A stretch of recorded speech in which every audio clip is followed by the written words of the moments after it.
Este programa é uma produção da Rádio Senado, emissora parceira da Rádio Ubuntu.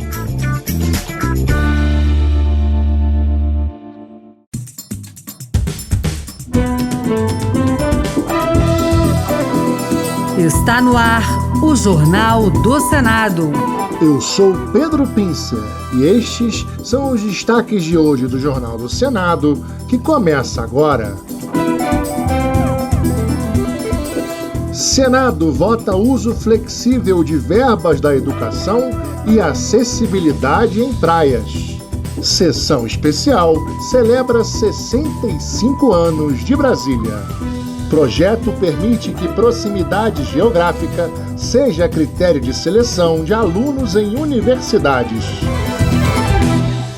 Boa noite. O plenário poderá votar a flexibilização do uso de recursos da educação transferidos da União para estados e municípios. Também está na pauta o projeto que define requisitos para uma praia ser considerada acessível para pessoas com deficiência e mobilidade reduzida. Repórter Érica Christian. Está na pauta desta terça-feira a instalação do símbolo internacional de acessibilidade apenas nos locais onde as pessoas com deficiência possam circular. Entre as exigências estão o piso regular e antiderrapante. Outro destaque do plenário é o projeto que vai permitir que estados e municípios usem os recursos da educação transferidos pelo governo federal em ações e programas distintos da destinação inicial, como explicou a relatora, senadora professora Dorinha Seabra, do União do Tocantins. Precisando de dinheiro na educação básica e o dinheiro parado na conta. Na quarta-feira, os senadores poderão votar o projeto que define requisitos mínimos para uma praia ser considerada acessível para pessoas com deficiência e de mobilidade reduzida. A senadora Mara Gabrilli, do PSD de São Paulo, explicou que essa iniciativa poderá permitir que esses locais sejam frequentados por todos. Eu precisei também encontrar novos jeitos de viver essa paixão. E é isso que a acessibilidade permite, que a gente continue pertencendo aos espaços que a gente ama. Ainda na pauta de quarta-feira, a proposta que amplia a participação de empresários no Conselho Deliberativo do Desenvolvimento do Centro-Oeste e aqui define critérios para a identificação dos produtos derivados de cacau.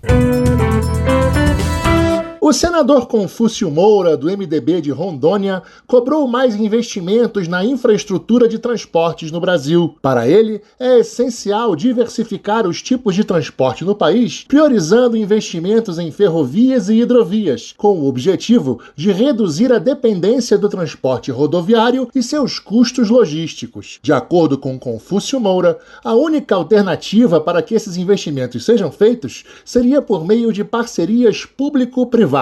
A ausência de investimentos contínuos na infraestrutura rodoviária, ferroviária e hidroviária brasileira tem impactos claros. Aumenta os custos do transporte, gargalos do escoamento da produção, a perda da competitividade no mercado global, as dificuldades para os produtores. Essa situação prejudica a economia brasileira como um todo e encarece o custo final dos produtos para o consumidor. Não se trata de abandonar as rodovias, mas de equilibrar os modais de transportes, estabelecendo essa multimodalidade que é necessário. O senador Paulo Paim, do PT do Rio Grande do Sul, parabenizou a Controladoria Geral da União e a Polícia Federal pelo trabalho que culminou com a descoberta de uma fraude bilionária contra os aposentados do INSS. Paim alertou que as fraudes estão cada vez mais sofisticadas e que, por isso, a investigação terá que ser cada vez mais dura e responsável. O senador gaúcho ressaltou que os criminosos atacaram o setor mais vulnerável da sociedade. São pais, mães e avós que depois de décadas de trabalho árduo, ganham uma aposentadoria de apenas um salário mínimo. Paim salientou que trata-se de um esquema que vai além da ganância, porque se transformou em afronta à moralidade, à ética e à justiça social. Ele pediu que os responsáveis pelo crime sejam punidos. Digo e repito de forma enfática, os responsáveis por esses crimes precisam pagar com o peso da lei, custe o que custar, sejam quem forem. Não podemos aceitar que alguns e algumas se utilizem do INSS para proveito próprio. Temos que separar o joio do trigo. O Senado realizou uma sessão especial para celebrar os 65 anos de Brasília, cidade que nasceu do sonho de unir o país a partir do coração do Brasil. Parlamentares destacaram a importância histórica, cultural e arquitetônica da cidade. Repórter Henrique Nascimento. A senadora Leila Barros, do PDT do Distrito Federal, homenageou os trabalhadores que ajudaram a erguer Brasília. Homens e mulheres de todo o Brasil que vieram ao Planalto Central para fazer do impossível realidade. Eles são os verdadeiros heróis dessa epopeia moderna. O senador Isalci Lucas, do PL do Distrito Federal, ressaltou o simbolismo da cidade como centro de decisões e convivência democrática. Com suas asas abertas sobre o Planalto Central, é o centro político e administrativo do país, onde pulsa o coração das decisões nacionais. Aqui convergem os rumos da República, aqui o Brasil se pensa, se debate, se constrói. Brasília abriga hoje quase 3 milhões de habitantes e segue sendo uma cidade viva, moderna e em constante transformação. As universidades públicas poderão adotar critérios geográficos em processos seletivos. Aprovada na Comissão de Desenvolvimento Regional e Turismo, a proposta tem o objetivo de estimular o acesso de alunos da região onde estão localizadas as instituições de ensino. Repórter Bruno Lourenço. Dados do Sistema de Seleção Unificada, o SISU, apontaram que em 2013, 13% dos classificados estudariam em universidades públicas em estados diferentes da sua origem. No caso de medicina, esse percentual subia para quase a metade. Aprovado pela Comissão de Desenvolvimento Regional e Turismo, o projeto de lei autoriza que as universidades públicas adotem o chamado critério geográfico para valorizar estudantes da própria região.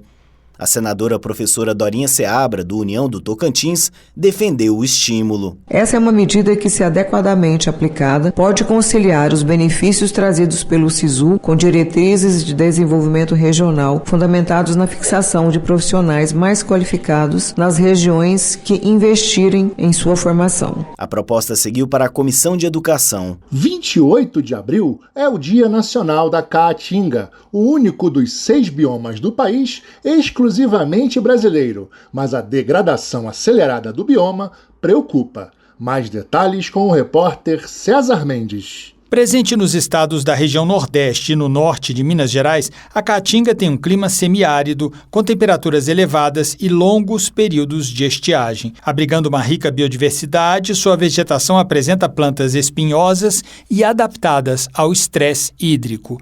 Para enfrentar a degradação do bioma, o Senado aprovou no ano passado a Política Nacional para a Recuperação da Vegetação da Caatinga, agora em análise na Câmara dos Deputados. Será a primeira vez, segundo a senadora Tereza Leitão, do PT de Pernambuco, que a lei vai assegurar mecanismos de proteção ao bioma. O PL possui uma abordagem abrangente e integrada para a recuperação e o uso sustentável da Caatinga, reconhecendo sua importância ecológica, econômica e social e promovendo ações concretas para sua preservação e desenvolvimento sustentável. A escolha de 28 de abril como Dia Nacional da Caatinga é uma homenagem ao dia de nascimento do pesquisador pernambucano Vasconcelos Sobrinho, pioneiro no estudo do bioma. A Comissão de Segurança Pública aprovou regras para a abordagem policial em pessoas em crise de saúde mental. A proposta obriga a presença de um mediador na abordagem.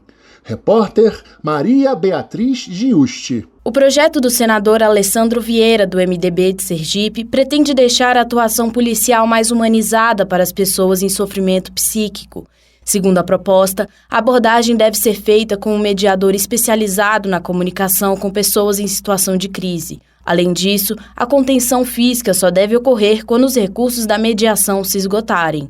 Segundo a relatora do projeto, senadora Margarete Busetti, do PSD de Mato Grosso, já existem leis que obrigam a abordagem menos agressiva, mas que não são cumpridas. É inadmissível o emprego da arma de fogo contra esta pessoa em crise como primeira opção, já que existem técnicas de defesa pessoal, contenção ou imobilização, instrumentos de menor potencial ofensivo. Para o senador Flávio Bolsonaro, do PL do Rio de Janeiro, seria necessário incluir o tema no treinamento dos policiais. O projeto segue para análise da Comissão de Direitos Humanos.